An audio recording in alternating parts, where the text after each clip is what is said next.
Welcome to Nanak classes. दोस्तों, Nanak classes के YouTube channel पे आपका स्वागत है। आपके लिए बहुत ही शानदार मुहिम स्टार्ट कर रखी है। रीट मुख्य परीक्षा हो, चाहे आपकी फर्स्ट ग्रेड हो, सेकंड ग्रेड हो, चाहे सीएटी हो, कोई भी एग्जाम हो, आपके लिए स्पेशल माध्यमिक शिक्षा बोर्ड की जो बुकें हैं, पुस्तक हैं, सॉरी, जो पुस्तक है कक्षा 9 से लेकर 12 का जो भी मैटर है वो आपको एक लाइन टू लाइन करवाया जा रहा है। तो आप इस प्रक्रिया को अच्छे तरीके से मेहनत कीजिए, पूरी चीज एक एक देखिए, क्योंकि मैं आपके बराबर मेहनत कर रहा हूं।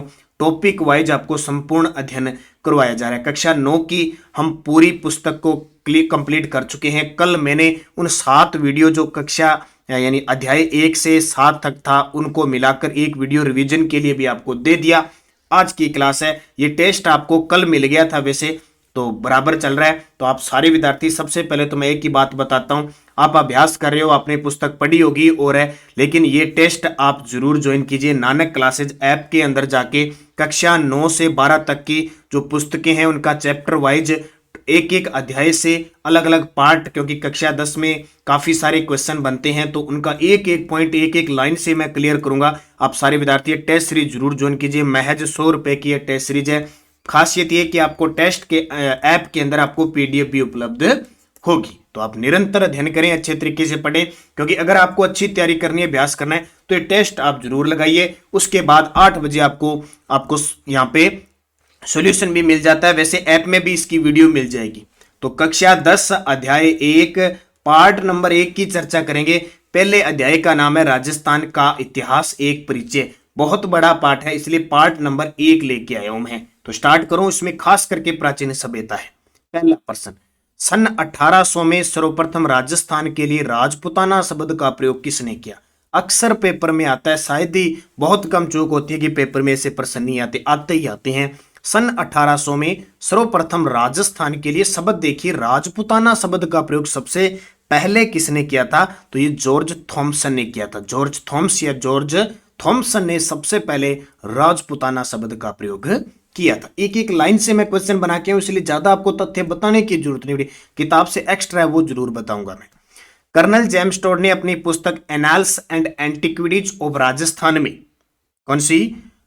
कर्नल जेम्स टोड ने annals and antiquities of Rajasthan में राजस्थान या राजस्थान नाम किस वर्ष दिया? अब याद रखना, उसने तो 1800 में दिया राजपुताना। राजपुताना किसने? जॉर्ज थॉमसन ने। लेकिन कर्नल जेम्स टोड ने अपनी पुस्तक annals and antiquities of Rajasthan में 1829 में से क्या कहा? राजस्थान या राजस्थान का। और आपको यह भी जानकारी के लिए पता होना चाहिए, annals and antiquities of Rajasthan पुस्तक का हिंदी में अनुवाद डॉक्टर हीराचंद गौरीशंकर हीराचंद ओझा ने किया था। यह भी आपको बात याद रखनी है।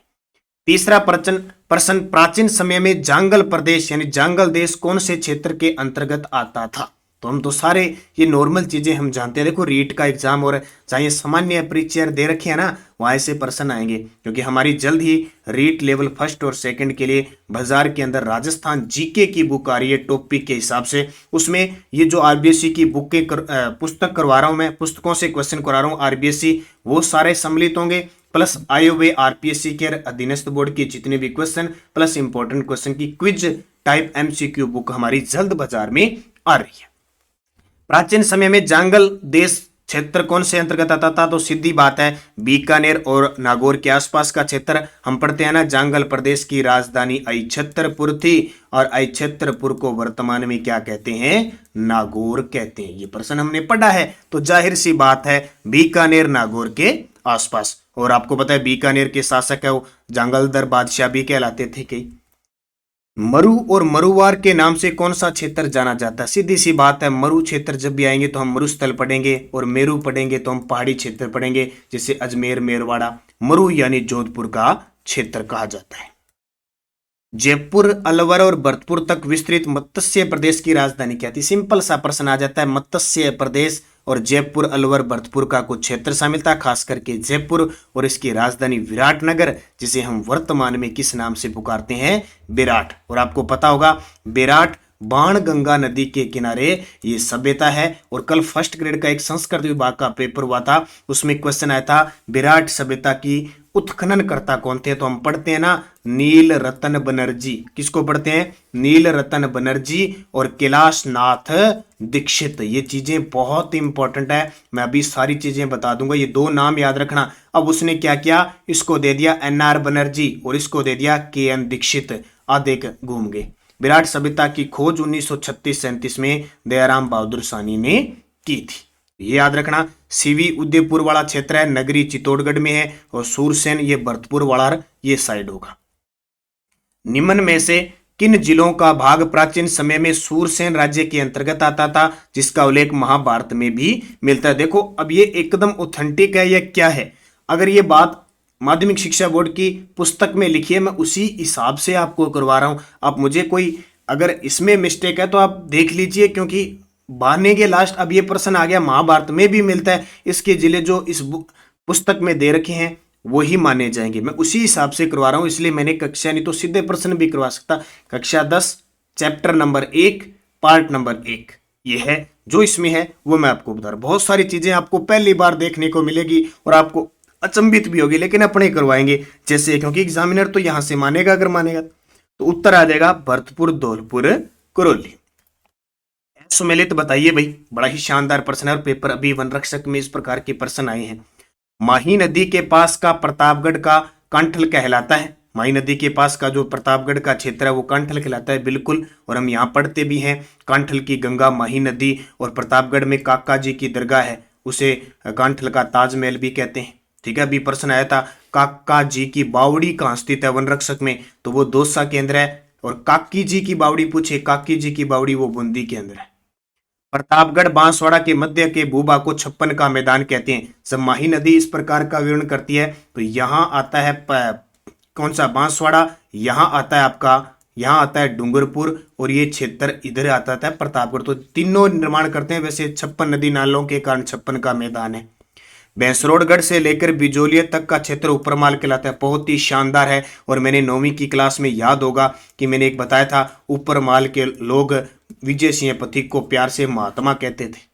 उदयपुर के आसपास का क्षेत्र बाकर कहलाता है, तो ये असत्य हो गया, क्योंकि बाकर जो पूर्वी सिरोही की कटी फटी पहाड़ियां है ना, उनको कहते हैं। उदयपुर के आसपास का क्षेत्र तो गिरवा क्षेत्र कहलाता है, जहाँ गिरवा क्षेत्र है। और ये उदयपुर के आसपास के क्षेत्र में तस्तरी नुमा पहाड़ी भी है। उदयपुर के आसपास के क्षेत्र में एक लसाड़िया का पठार भी स्थित है। ये क्वेश्चन आते ही आते हैं फिक्स, गिरवा, लसाड़िया, ये उदयपुर के आसपास के भाग है।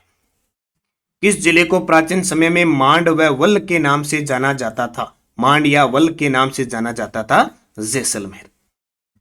असत्य बताइए। डूंगरपुर बांसवाड़ा क्षेत्र बागड़ कहलाता है, बिल्कुल। और अभी सरकार ने घोषणा की है कि बागड़ टूरिज्म का निर्माण किया जाएगा, ठीक है, ये भी याद रखना। कोटा बूंदी का प्रदेश हाड़ौती के नाम से प्रसिद्ध है, बिल्कुल। एक एक लाइन से क्वेश्चन लेके आए, मैं ऐसे नहीं कि ये सिंपल प्रश्न है इसको छोड़ दूंगा, नहीं छोड़ेंगे, क्योंकि सिंपल प्रश्न भी तो आ सकता है। और बहुत सारे विद्यार्थी 0 लेवल से भी स्टार्ट कर रहे हैं। किन का IQ स्तर बहुत बड़ा होता है, किन का GK बहुत मजबूत होता है, किन का कमजोर भी होता है। कई शेखावटी पे प्रदेश में कौन से जिले आते हैं वो भी प्रश्न गलत कर देते हैं। इसलिए 0 से लेकर लास्ट तक जिसने तैयारी कर रखी है उन सब के लिए क्वेश्चन मैं लेके आऊंगा। ऐसे नहीं कि ठीक है फटाफट करवा दो, नहीं, हर चीज के लिए।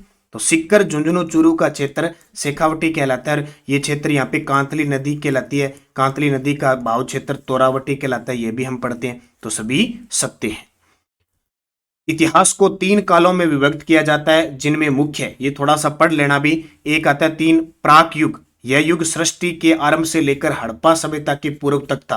प्राक युग कौन सा था? ऐसा युग जहां पे बहुत सारे अवशेष तो मिले हैं, मिल तो गए, लेकिन पता नहीं ये क्या चीज है, इन पे कुछ भी लिखा नहीं गया है, ठीक है। दूसरा आदि युग। यह युग हड़प्पा सभ्यता के काल से 600 ईस्वी पूर्व तक था। इस पे लिखा तो मिला है लेकिन पढ़ा नहीं गया। अब ये तो था चित्तर, कुछ नहीं लिखा। ये काल था कि चित्तर है, उस पे लिखा भी कुछ है। जैसे मान लो ये है मटका, इस पे लिखा है मटका, लेकिन किस प्रकार लिखा है, कौन सी ब्राह्मी खरोष्टी किस लिपि में लिखा है, ये पढ़ा नहीं गया। अभी है क्या, ठीक है, अपने अंदाजा अपने कहते हैं ना, अब मटका है। अब कोई अवशेष में पहले इस प्रकार की चीज मिल गई तो हमें लगा ये मटका है। और ऐतिहासिक युग, यह युग 600 ईस्वी पूर्व से वर्तमान है। ये ऐसा युग है जो सिक्कों से, ग्रंथों से सब लिखा हुआ हम पढ़ सकते हैं। तो प्रयुक्त सभी सत्य हैं।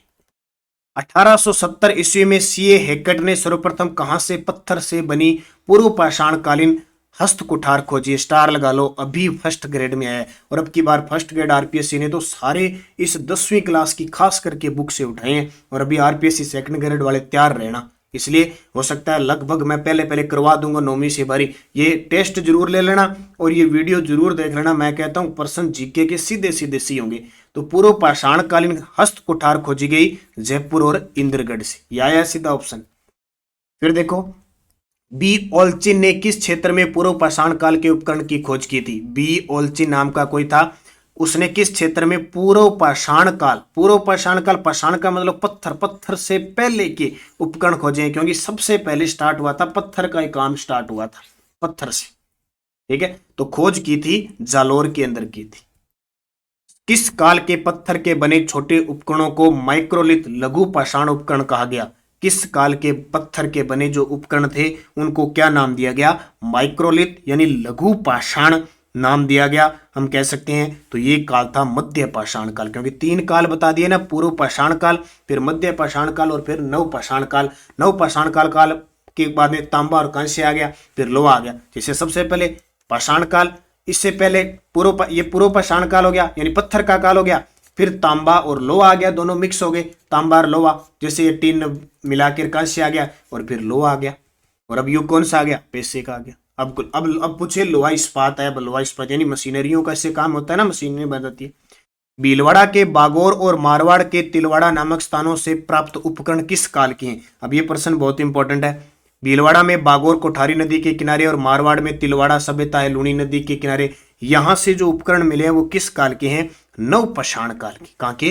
नव पाषाण काल के। क्योंकि अभी वन रक्षक में प्रश्न आया नहीं, आहाड़ के अवशेष नव पाषाण काल के है क्या? ऐसे तथ्य से प्रश्न आ जाता है कई बार। राजस्थान में ताम्र और ताम्र कांस्य कालीन अवशेषों के बारे में असत्य बताइए। ये 2 चीजें क्यों लिखी है? क्योंकि ताम्र तांबा था प्लस तांबे के साथ टिन मिलने लग गया, तो तांबे का जो युग था ताम्र युगीन, उसी समय कौन सा युग आ गया साथ में? कांस्य युगीन, जैसे काली बंगार हो रहा है, दोनों मिक्स मिलते थे। तो असत्य बताना है। अब देखो, ज्यादातर ये चीजें आपको याद रखनी है कि सभ्यता, पहले तो आपको ये याद रखनी है कि है कौन सी? तांबा कालीन है, यानी ताम्र कांसीन है। पुराड़ा सभ्यता जयपुर में है, नागौर में है, सही है। साबणिया व पुगल सभ्यता बीकानेर में है, और कोल मोहली सवाईमाधोपुर में है। और मलाह कहाँ पे? जयपुर में नहीं है, भरतपुर में है। अब देखो, ऐसी सभ्यता नाम सुना है क्या?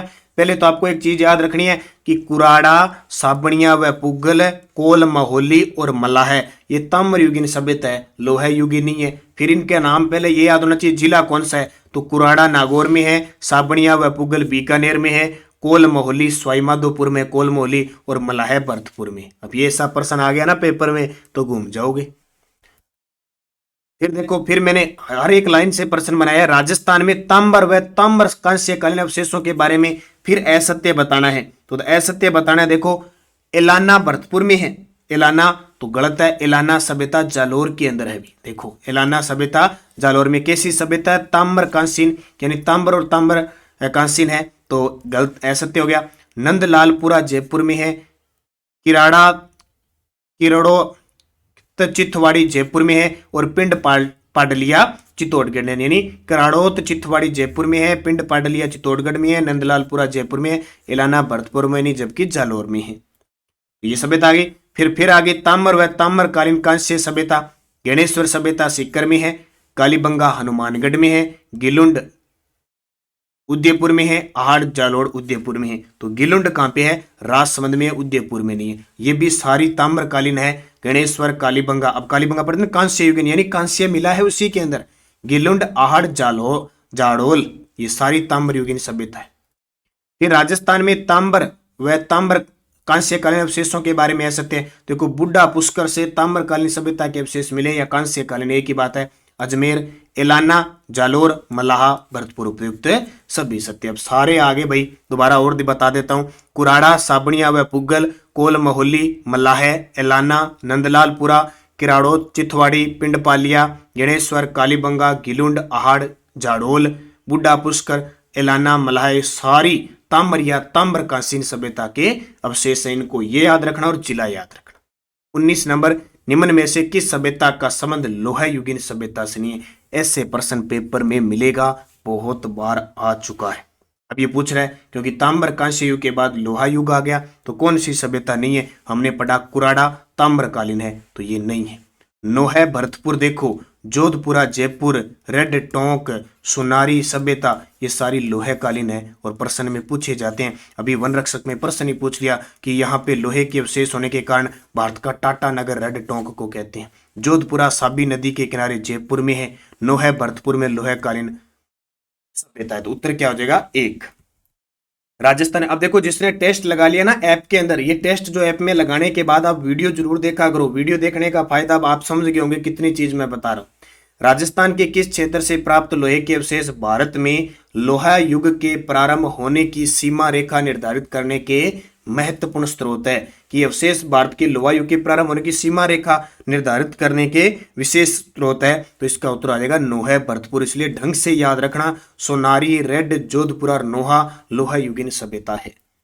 राजस्थान के किन सभ्यताओं से लोहे गलाने की भट्टियां और अस्त्र शस्त्र उपकरण बनाने के कारखाने के अवशेष मिले हैं? अब देखो लोहे गलाने की भट्टियां हम क्या पढ़ते हैं? हम लोहे गलाने की भट्टियां हम पढ़ते हैं सुनारी सभ्यता। लेकिन एक और याद रखना, जोधपुरा सभ्यता जो जयपुर में है, वहां से भी लोहे गलाने की भट्टियां मिली है। सोनारी झुंझुनू में कांतली नदी के किनारे है, ये साबी नदी के किनारे है। लोहे की प्रचुरता के कारण किस सभ्यता को प्राचीन राजस्थान का टाटा नगर की संज्ञा? यह सीधा सीधा पेपर वन रक्षक में आया भी, तो किसको कहते हैं? रेड टोंक। राजस्थान की किन सभ्यताओं से स्लेटी रंग के चित्र मृद भांड संस्कृति के अवशेष मिले हैं? राजस्थान की किन सभ्यताओं से स्लेटी रंग के चित्रित मृद भांड, क्या होता है? मिट्टी के बड़े बड़े बर्तन, पेंटेड ग्रे वेयर के अवशेष मिले हैं? तो ये विराटनगर, जयपुर, जयपुर, सोनारी, झुंझुनू और नोहे भरतपुर से मिले हैं। तो ये इंपॉर्टेंट है आपके लिए। कालीबंगा सभ्यता के बारे में सही कथन बताइए। देखो यह सभ्यता द्वस्वती व सरस्वती नदी घाट वर्तमान घग्गर नदी के क्षेत्र में हड़प्पा सभ्यता से भी प्राचीन विकसित हुई है। यह हनुमानगढ़ जिले में है।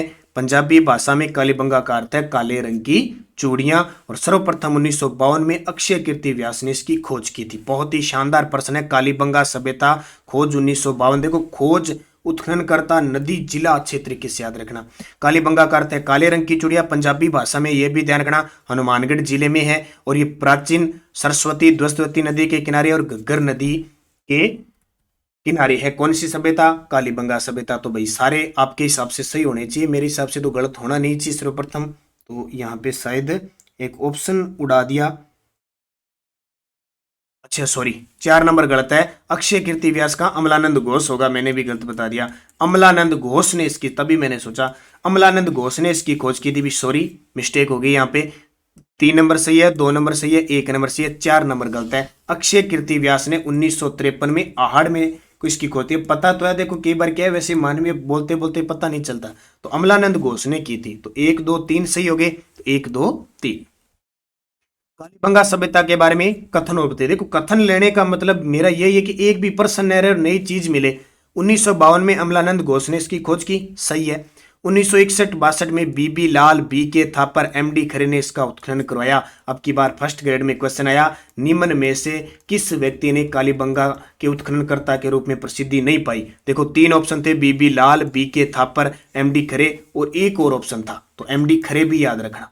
और ये प्रश्न फर्स्ट ग्रेड में आया था, क्योंकि सभ्यता से खूब प्रश्न आए थे कि कालीबंगा का उत्खनन कितने स्तर में किया गया? 5 स्तर में। देखो और 5 स्तर पूछे, और पूछे कालीबंगा सभ्यता को 2 भागों में बांटा गया। भाग पूछे 2 भागों में, एक तो प्राक हड़प्पा सभ्यता और दूसरी हड़प्पा सभ्यता। प्राक हड़प्पा सभ्यता का मतलब हड़प्पा सभ्यता से पहले के अवशेष मिले हैं, और हड़प्पा सभ्यता यानी 5 स्तर टोटल मिले हैं। 2 स्तर तो जो हड़प्पा सभ्यता उसके प्राचीन मिले हैं, सामने आए हैं, और 3 मिले हैं, कौन से? 3 मिले हैं हड़प्पा सभ्यता के समकालीन। अब मैंने प्रश्न भी आगे बढ़ा दिया, तो उत्तर भाई चारों ही सही है, यहाँ पे 4। ठीक है, अब देखो प्रश्न, कालीबंगा के उत्खनन में 5 स्तर के प्रमाण माने गए हैं, इनमें से असत्य कथन बताओ। देखो प्रथम 2 स्तर तो हड़प्पा सभ्यता से प्राचीन है, अभी मैंने बताया ना। तीसरा स्तर हड़प्पा सभ्यता के समकालीन है, बिल्कुल सही है। चौथा स्तर हड़प्पा सभ्यता के समकालीन है, ये भी सही है। 5वां स्तर हड़प्पा सभ्यता के बाद का, ये गलत है, क्योंकि ये भी मैंने बता दिया पहला और दूसरा हड़प्पा सभ्यता से प्राचीन है, जबकि तीसरा, चौथा और 5वां समकालीन है। तो बहुत ही शानदार प्रश्न है, बार बार आता है। फिर देखो किस सभ्यता से प्राप्त कब्रिस्तान से एक बच्चे के कंकाल की खोपड़ी से 6 छिद्र मिले हैं जिसे मस्तिष्क शोध बीमारी के इलाज का प्रमाण मिलता है? तो वो सभ्यता कौन सी होगी? कालीबंगा। हम पढ़ते हैं कि 6 छिद्र वाली खोपड़ी कहां से मिली है? कालीबंगा से। 7 अग्नि वेदिकाएं कहां से मिली है? कालीबंगा से। ये अभी वनपाल में आपके क्वेश्चन आया। भूकंप के साक्ष्य कहां मिले हैं? कपास के साक्ष्य कहां मिले हैं? स्वास्तिक चिन्ह कहां मिले हैं? कालीबंगा से। लकड़ी की नालियों के अवशेष कहां मिले हैं? कालीबंगा से। समकोण पर बसा शहर कौन सा मिला है? कालीबंगा। ग्रिड जाल पद्धति जिसको कहते हैं। तो ये सारे के सारे पत्तन बुष्टोपैदन जो विधि है दाएं से बाएं की ओर लिखने वाली, वो यहीं से मिली है। तो ये सारी चीजें कालीबंगा सभ्यता से संबंधित है। कालीबंगा सभ्यता के बारे में कथन बताइए। एक प्रश्न और दे दिया आपको। देखो के बारे में कथन बताना है। यह एक नगरीय सभ्यता थी, बिल्कुल सही है। बर्तनों के रंग जिन पर काली व सफेद रंग की रेखाएं खींची जाती थी, ये पॉइंट याद रखना। गणेश्वर सभ्यता, विराट सभ्यता, आड़ सभ्यता और कालीबंगा, यहां से जो बर्तनों पर जो रंग मिले हैं ना, ये बहुत इंपॉर्टेंट है। तो यहां जो कालीबंगा के जो रंग, लाल रंग, ठीक है, बर्तन का रंग क्या था? लाल था। उस पे काली और सफेद रंग की पट्टियां थी, काली और सफेद। किस पे? लाल पे काली सफेद रंग की खिंची मिली है। जुते हुए खेत, बिल्कुल दोहरे जुते हुए खेत के साक्ष्य मिले हैं, उपयुक्त सभी। तो जो माध्यमिक शिक्षा बोर्ड की पुस्तक से जो भी क्वेश्चन था, मैंने कैसे भी तथ्य बना के, कथन बना के, ऐसे करके हर पॉइंट आपको दे दिया। निम्न में से किसका संबंध आड़ सभ्यता से नहीं रहा? अब आ गया ना। अक्षय कीर्ति व्यास ने तो 1953 में खोज की थी, ठीक है। रतन चंद्र अग्रवाल और एच.डी. सांकलिया, इन्होंने उत्खनन किया। तो अच्छे तरीके से पॉइंट नोट कर लेना। इन दोनों ने उत्खनन किया, इसने खोज की। अमलानंद घोष तो कालीबंगा से संबंधित थे। किस सभ्यता को धूलकोट व आगाटपुर के नाम से जाना जाता है? बहुत इंपॉर्टेंट है, बहुत बार आता है। धूलकोट और आगाटपुर के नाम से जाना जाता है। आड़ सभ्यता आयड़ या बेड़च नदी के किनारे स्थित है। ये बनास नदी के इर्द गिर्द, क्योंकि बेड़च नदी किसकी सहायक नदी है? बनास की सहायक नदी है। तो बनास की सहायक नदी है, तो इसे बनास संस्कृति भी कहते हैं। और गिलुंड सभ्यता राजसमंद में ये बनास नदी के किनारे थी, इसलिए बनास संस्कृति गिलुंड को भी कहते हैं। ये भी ध्यान रखना। अक्षय कीर्ति व्यास ने आड़ सभ्यता की खोज कब की? फेवरेट है ये तो। 1953 के अंदर अक्षय कीर्ति व्यास ने आड़ सभ्यता की खोज की। किस सभ्यता के लोग मृतकों को गहनों व आभूषण के साथ दफनाते थे, जो इनकी मृत्यु के बाद भी जीवन की अवधारणा का समर्थन होने का प्रमाण है? यानी किस सभ्यता के लोग हैं वो मृतक के साथ क्या करते थे? आभूषण दफना देते थे। जो थे ना, अपने तो क्या करते हैं, अपने तो पता नहीं, अब इधर समाज के अंदर, हमारे उत्तरी राजस्थान के अंदर जब भी किसी की मृत्यु होती है तो उसके जो आभूषण है वो निकाल लिए जाते हैं। लेकिन इस सभ्यता के लोग आभूषण के साथ ही दफनाते थे। कौन सी सभ्यता? आहड़ सभ्यता। कौन सी? आहड़ सभ्यता। कालीबंगा सभ्यता के बारे में कथन बताइए। बहुत लंबा चौड़ा प्रश्न है, कथन सोच लेना। काले रंग की मिट्टी के बर्तन बनाने वाली संस्कृति का प्रमुख, लाल काले मिट्टी के बर्तन बनाने के, यहां से थोड़ा सा चेंज शायद देखता हूं मैं, चेंज करना पड़ेगा। यहां कालीबंगा नहीं, यहां सभ्यता है आहड़। मिस्टेक से शायद यहां पे क्या लिखा गया? कालीबंगा लिखा गया, क्योंकि सभ्यता कौन सी है? आहड़ है। क्योंकि वहां हमने पढ़ा था लाल रंग के बर्तन पर काले व सफेद, काले व क्या पढ़ा था हमने? लाल रंग के बर्तन पर काली व सफेद रंग थी। यहां लाल काले मिट्टी के बर्तन है, तो ये आहड़ सभ्यता हो जाएगी। कालीबंगा तो होगी नहीं, शायद ऐप में भी उसको सही कर देंगे। इसका दूसरा नाम ताम्रवती नगरी मिलता है, बिल्कुल। उत्खनन से प्राप्त ठप्पों से यहाँ रंगाई छपाई व्यवसाय की उन्नत होने का अनुमान लगाया जाता है, ये भी सही है। कालीबंगा की तरह मकान बनाने में धूप में सुखाई गई ईंटों व पत्थर का प्रयोग करते थे। धूप में सुखाई गई ईंटों व पत्थर का प्रयोग करते थे। इस सभ्यता का उत्खनन रतन चंद्र अग्रवाल व एच.डी. सांकलिया के निर्देशन में हुआ। तो पांचों सही है। ये आहड़ सभ्यता है, कालीबंगा सभ्यता नहीं। ये मिस्टेक होगी यहाँ पे। 1 2 3 4 5। उदयपुर की वह सभ्यता जो आयड़ नदी के किनारे 4000 वर्ष पुरानी पाषाण धातु युक्त सभ्यता के अवशेष के रूप में सामने आई है। 4000 वर्ष पुरानी पाषाण धातु का मतलब यानी पत्थर भी प्रयोग होता था, धातु का मतलब है तांबा भी प्रयोग होता था। सभ्यता है आहड़। जब 4000 वर्ष पुरानी पूछ ले तो आपका उत्तर आएगा आहड़। जब आपको लगभग 2800 वर्ष पूर्व पूछ ले तो गणेश्वर सभ्यता करनी है। अगला प्रश्न देखो, वह सभ्यता कौन सी है जिसका राजसमंद जिले के बनास नदी के तट पर 1957-58 में बीबी लाल के निर्देशन में उत्खनन किया गया। बहुत ही शानदार है, उदयपुर की वह सभ्यता, ठीक है, या वह सभ्यता जिसका, उदयपुर तो नहीं है, राजसमंद जिले के, राजसमंद की है, बनास नदी के तट पर 1957-58 में बीबी लाल के निर्देशन में उत्खनन गिलुंड, और गिलुंड कहां पे, राजसमंद में, बनास नदी के किनारे। गिलुंड सभ्यता के बारे में सत्य कथन बताना है। गिलुंड सभ्यता के बारे में आपको बताना है, सत्य कथन बताना है। तो देखो, गिलुंड सभ्यता, उत्खनन से प्राप्त ताम्रयुगीन सभ्यता के अवशेष मिले हैं जिसका समय 1900 से 1700 ईस्वी पूर्व निर्धारित किया गया है।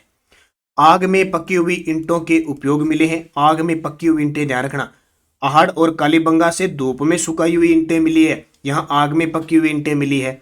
5 प्रकार के मिट्टी के बर्तन मिले हैं, काले, सादे, पॉलिशदार, भूरे, लाल, काले चित्रित मर्तभांड। 1998 से 2003 ईस्वी के मध्य पुणे के डॉक्टर वीएस शिंदे व पेंसिल्वेनिया विश्वविद्यालय अमेरिका के प्रोफेसर गेरगी कौशल के निर्देशन में उत्खनन किया गया। तो ये भी सही है, ये भी सही है, ये भी सही है, ये भी सही है। आजकल बुक के अंदर 10वीं क्लास का विद्यार्थी ये चीजें पढ़ता है, देख लो, तो सारे सही है।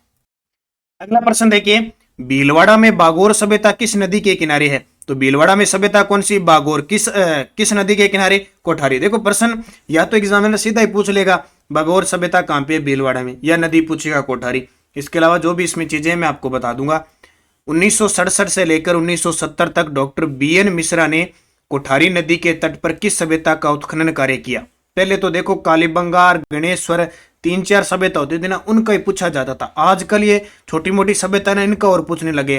तो डॉक्टर बीएन मिश्रा ने कोठारी नदी के तट पर किस सभ्यता का उत्खनन किया? अब नाम आया कोठारी तो दिमाग लगाओ, कोठारी पर कौन अवश्य है?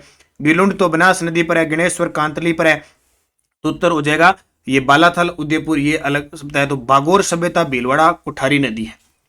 इस सभ्यता के उत्खनन से प्राग ऐतिहासिक काल की सभ्यता के विशेष प्राप्त हुए हैं जो 4000 से 5000 ईसा पूर्व के माने जाते हैं। 4000 से 5000 ईसा पूर्व के माने जाते हैं बागोर भीलवाड़ा।